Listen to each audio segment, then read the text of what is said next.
Let's be honest, you probably like the Motorola Photon 4G or the HTC Evo 3D as much as I do, but grandma doesn't need that phone, or your mom doesn't need that phone, or maybe your teenage daughter. She doesn't need that high-end HD recording, dual-core toting Android smartphone. No, a mid-range device works just fine, and T-Mobile has got you hooked up. Here it is, the HTC Wildfire S. Now, this was announced at Mobile World Congress earlier in the year, and it's a great little mid-range Android device. It's for those people that don't need, the 1 gigahertz dual-core super phone. They just need something with a good OS, something that's reliable, and a smartphone where they can browse the web, check Facebook from time to time, things like that. This fits the bill. It's available now for $79.99 after mail-in rebate with a 2-year agreement. It's available in 2 colors, white and black, and it has a 600 megahertz processor, 5 megapixel camera, but it does come with Android 2.3. Now, is this the phone to get for grandma, for mom, or should you go with a basic phone, maybe a feature phone, or get something on sale like the Evo 4G? We'll find that out in the full review. But first, got to give some love to my boys at Best Buy because they hook us up with a lot of cool phones for use on One Paw Bandit Game. When you go in to get this at Best Buy, you're going to walk out working. They're going to help you set up your email, your web, all that good stuff. So when you walk out, your daughter, whoever gets this phone, mom, grandma, she's going to have Facebook access, if that's her thing. Much more coverage coming on it. Let's check it out. Since this is running HTC Sense, and like I said, it's running version 2.1, let's take a look at the differences because, if you're coming from another Android platform, let's say TouchWiz, any of them, stock Android, anything like that, it's a little bit different across the board. And that goes to show you how things can be different with the manufacturer installed overlay. So you can see, for example, the phone app, and if you've seen, HTC stuff, just forgive me here because I'd like to show this off to people that are new to Sense UI. But you can see the phone app here, and of course you can get rid of the digits, if you will, by clicking that button. So you can see that there, and then when you get rid of those, you can see your full contacts list. Obviously, you don't have very many because it's a test account, but that is actually one thing that kind of I don't care for about the HTC Sense UI platform is when you're in here like this, you have, of course, your missed calls will show up, but they kind of conglomerate in with your contacts. So you'll have 2 or 3 missed calls, you'll have 2 or 3 accepted calls, and then you have your contacts. So it's just this big slew of numbers across the page. And because this is a smaller display, 3.2 inches as opposed to something like 4.3 inches, it's not as noticeable when they scroll down, but still kind of irritating here to have all these numbers here as opposed to just a clean, something like perhaps what Motorola does, Motorola's applications platform, where it's just a clean look. You can see there on that build of Android, because both of these are running Gingerbread, so you can see how different it can be just depending on the software platform that it's running or the user interface that is running. But you see the Sense elements everywhere. You can see it in the contacts list as well. So we can go into contacts, and you can see here complete HTC influence. And let's go into Billy Bob, for example, so you can see there.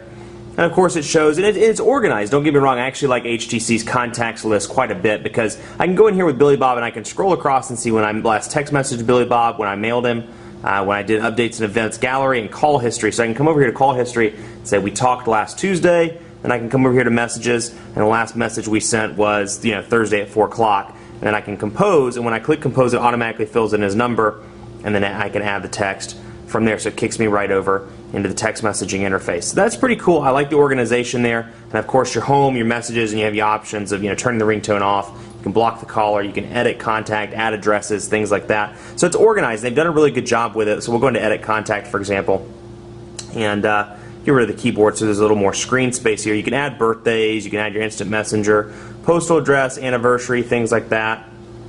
Kids' birthdays, other, put other in there. Notes, nicknames, websites. So you've got quite a bit of contact information that you can fill in. That's something that HTC does well. So kudos to them on the contacts front. It's really an organized approach. They've really grown a lot as opposed to where they were, let's say, with the Hero and with the, back to those days, the HTC Hero on Sprint. Sense has really come a long way with Sense 2.1 and Sense 3.0 with all the customization options and things like that. Now this one doesn't have the most up-to-date Android market. You can see that the Android market has changed. In a couple of days it'll be getting the new Android market, which looks a lot, or actually looks just like this, and I hate, again, to bring in another device, but that's where the Android market is going. Here's the old version, here's the new version, so you can see the difference, just where it's sorting by apps, games, books, and movies. So that'll come soon to this device. They're in a phased rollout, so because this is the newer device, I'm assuming it's one of the ones that's set to last, so, or close to last. So that will be coming shortly. Let's take a look at the camera. 5 megapixel camera, has a flash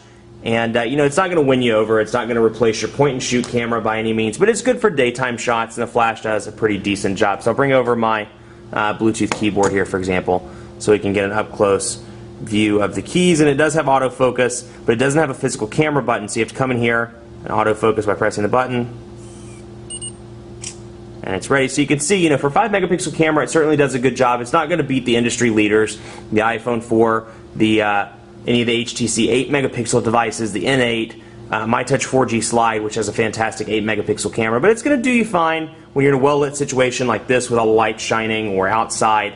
Get into low lit situations, it's going to be a little bit grainy. So you can see over here, you know, you have your editing options, you have flash, and I can of course expand that out and see self timers, image adjustments. I can change the white balance, the resolution, ISO, things like that. So quite a few options there, and like I said, certainly not a bad camera for a mid-range device. And then you have the camcorder as well, and we'll go in here so you can see the video quality. You do not have HD video quality on this device. The highest it goes is 640 by 480. So keep that in mind, no HD video recording. If that's something that's important to you, then you'll need to upgrade perhaps to the G2X or the Sensation if you're on T-Mobile. So that's something to keep in mind. Let's take a look at Quadrant Standard, which I just downloaded. And keep in mind with any of these network tests, take them with a grain of salt, because you know, it doesn't really relay day-to-day performance. Day-to-day performance on this thing has been just fine, but because it does have a slower processor, I imagine Quadrant Standard isn't going to come out as well, but still we'll give it a go. Now, one thing I will say about this, both call quality and battery life have been surprisingly decent. I've been giving HTC a hard time recently with the Sensation,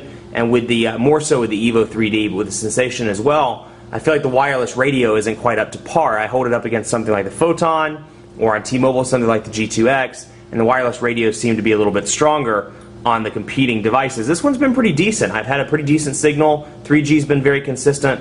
The network has done a good job. When I took it to a dead spot, it was a little choppy, but it held the call. And then you have a 1,230 milliamp hour battery. Not so good in the Inspire 4G because of the big display. Works just fine in this one because of the smaller display and the lower processor speed. So it's worked pretty well with moderate use. You should be able to make it through a day on a single charge. I'd say, you know, if you're a heavy user, carry around a car charger just in case, but something to keep in mind. So we're loading it up here, and then we'll see the benchmark results, and we'll bring it up.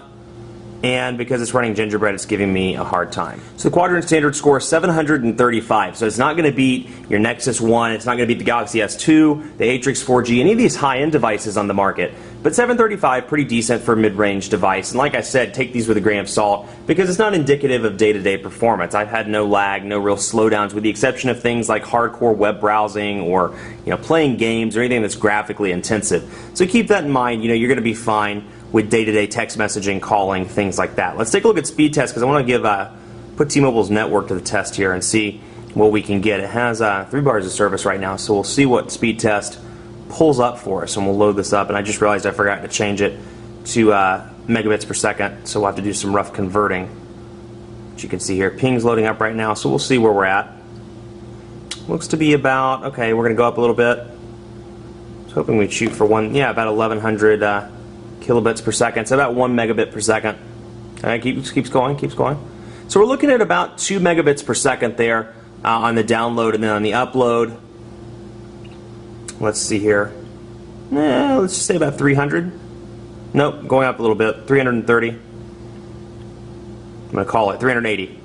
Oh, it's close. 377. So, you know, converting these over roughly about 2 megabits per second on the download, about 0.35 megabits per second on the upload. So something to keep in mind, you know, this obviously isn't going to compete with the HSPA Plus devices on T-Mobile, but it's a pretty decent speed for mid-range HSPA device on the carrier. So again, you know, you're not going to see 7 megabits per second at any point, but still 2 megabits per second, that competes pretty directly with Verizon's 3G EVDO revision A, and it's a little bit faster actually in most testing, and competes head-to-head with AT&T's 3G, well, and their HSPA Plus, honestly, because, you know, in the Charlotte area, I haven't seen speeds on AT&T much higher than about 3.5 megabits per second. So again, you know, competes with a lot of the carriers, even though it doesn't have HSPA Plus out of the box, or doesn't have HSPA Plus period. So something to keep in mind. So all in all, you know, a very good device. It's a welcome addition to T-Mobile's lineup. It's something I would recommend, particularly to those people that are like, you know, my daughter's going back to school,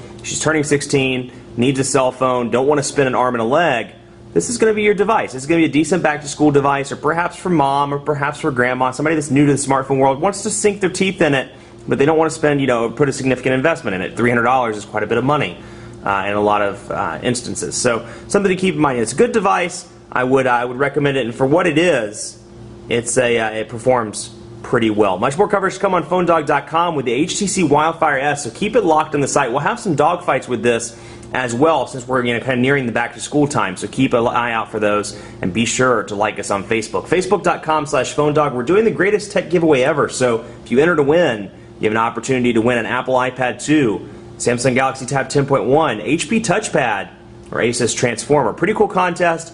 Register to win at Facebook.com/PhoneDog. All you have to do is like us and some of our network sites as well. And be sure to follow me on Twitter, PhoneDog_Aaron. Let me know if you have any questions, thoughts about this device, or you just want to say hello.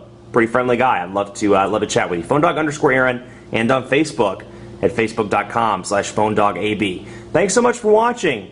Keep it locked on the site. More coverage to come with this bad boy. We'll see you next time.